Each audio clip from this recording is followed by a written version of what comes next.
Hello, YouTube. Welcome to Level-Headed News. This is your host, Brenda. I have 3 articles in this episode for you, and this is all about space. I have information about NASA and NOAA and satellites and all kinds of things here, so we'll just hop right into it.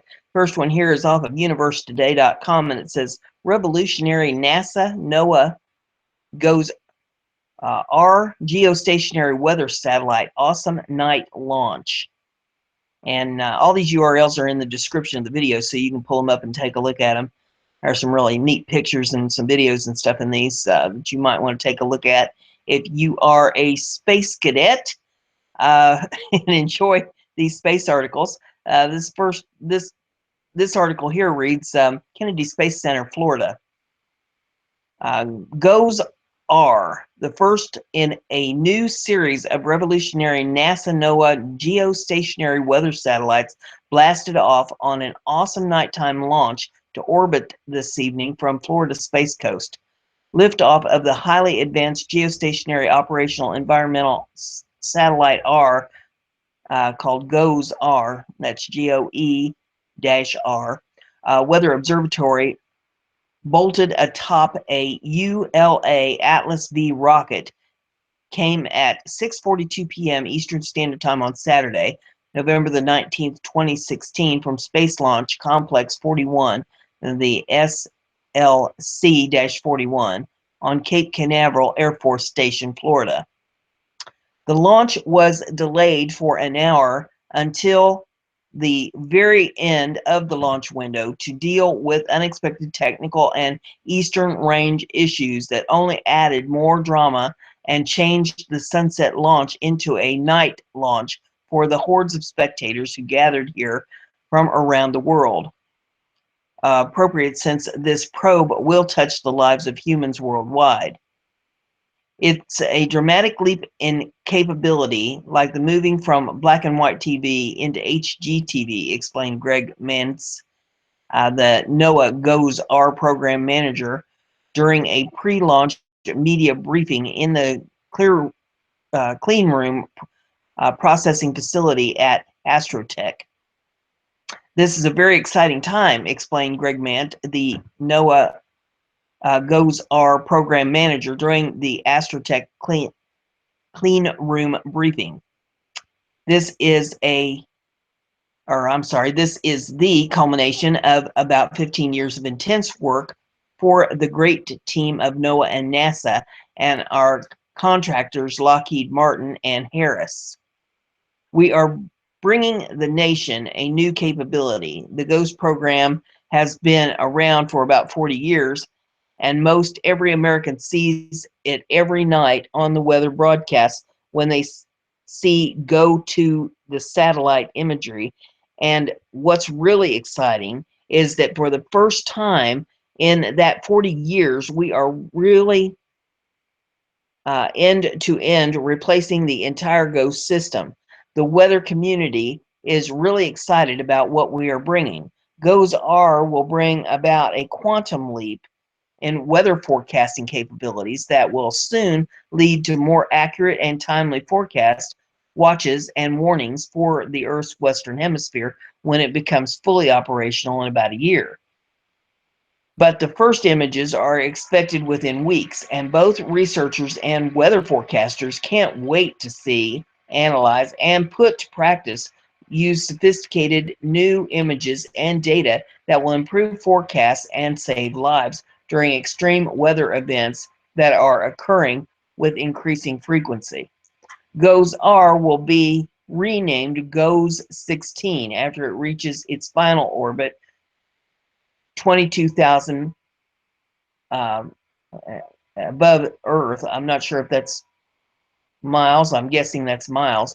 Above Earth about 2 weeks from now. Over the next year, teams of engineers and scientists will check out and validate the state-of-the-art suite of 6 science instruments that also include the first operational lighting mapper in geostationary orbit, dubbed the Geostationary Lighting Mapper, or GLM.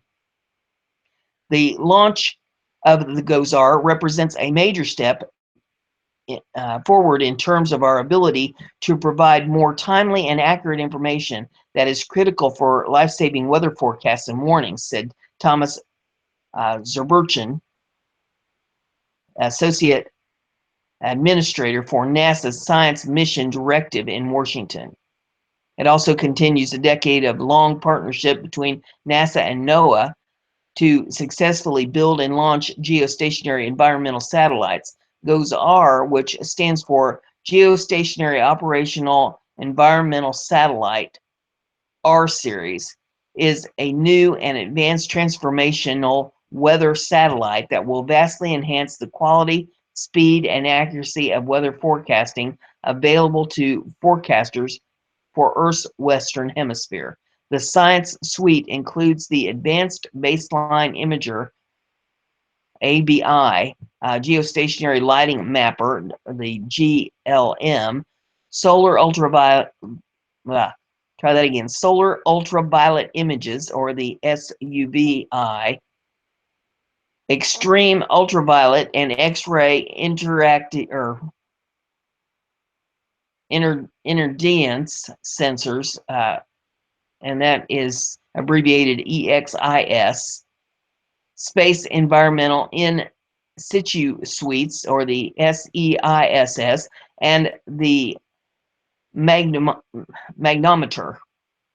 MAG, primary instrument that will collect 3 times more spectral data with 4 times greater resolution and scans 5 times faster than ever before via the primary Advanced Baseline Imager, or the ABI instrument, compared to the current GOES satellite. So instead of seeing weather as it was, viewers will see weather as it is. Whereas the current GOES NOP imagers scan the full hemispheric disk in 26 minutes, the new GOES ABI can simultaneously scan the Western Hemisphere every 15 minutes, the continental US every 5 minutes, and areas of severe weather every 30 to 60 seconds. The next generation of weather satellites is finally here, said NOAA Administrator Catherine Sullivan. GOES-R will strengthen NOAA's ability to issue life-saving forecasts and warnings and make the United States an even stronger, more resilient, weather-ready nation. It is designed to last for a 15-year orbital lifetime. The 11,000-pound satellite was built by prime contractor Lockheed Martin and is the first of a quartet of 4 identical satellites comparing GOES-R, S, T, and U at an overall cost of about $11 billion. This will keep the GOES satellite system operational through 2036. Today's launch was the 10th of the year for ULA and the 113th straight successful launch since the company was founded or formed in December of 2006. GOES-R launched on the Atlas V541 configuration vehicle, augmented by 4 solid rocket boosters on the first stage. The payload fairing is 5 meters or 16.4 feet in diameter. The first stage powered by the RD Amros RD-180 engine, and the Centaur upper stage is powered by single-engine Aerojet Rocketdyne RL-10C engine. This was only the 4th Atlas V launch employing the 541 configuration. Stay tuned here for Ken's continuing Earth and planetary science and human space flight news. And there's a bunch of pictures in this. There's a little bit more here. It says, learning more about the GOES-R weather satellite heroes and legends at KSCVC OSIRIS-REX Insight Mars Lander, ULA, SpaceX, and Orbital ATK missions, Juno and Jupiter, SpaceX, Amos 6, and CRS-9 rocket launch, ISS, ULA, Atlas, and Delta rockets, Orbital ATK Cygnus, Boeing, Space Taxis, Mars rovers, Orion, SLS, Antares, NASA missions, and more at Ken's upcoming outreach events. And it gives a list of those. If you want to see those, they're in the article. The next one I have for you is off of the Daily Great Discoveries channel, Daily Galaxy, and it says Destination Mars. Elon Musk and Trump partnership may signal NASA shift, a human's multi-planet species. And there is video in this if you'd like to take a look at that. And the article says, former founder of SpaceX and Tesla has made 2 trips to Trump Tower and met with President Trump in the White House yesterday on his first full day in office. It appears they discussed a possible manned mission to Mars and public-private space partnerships, signaling a possible shifting of NASA's away from the focus on climate change. The team at SpaceX have the bold dream of colonizing Mars and think they can launch the first human mission to the surface of the red planet as soon as 2024. Obama, NASA's strategy did for space what the shift from DARPA computer industry of the 70s and early 80s to an entrepreneurial private sector strategy did for the computer industry, spawning the internet, Apple, Intel, Google, and Microsoft. The shift from government funded to private launched is the U.S. as the world's innovative leader. Trump also talked with historian Douglas Brinkley about the Apollo program and how it brought the country together in the 60s under JFK, according to the Washington Post. On how the Apollo program brought the country together, Brinkley told the Washington Post this week in a phone conversation or in a phone interview, it captures the spirit of the American people. That's the word he used, spirit. The United States is still the only country to put humans on the moon and is the only country to land fully operational spacecraft on Mars. That's the American exceptionalism, Brinkley said.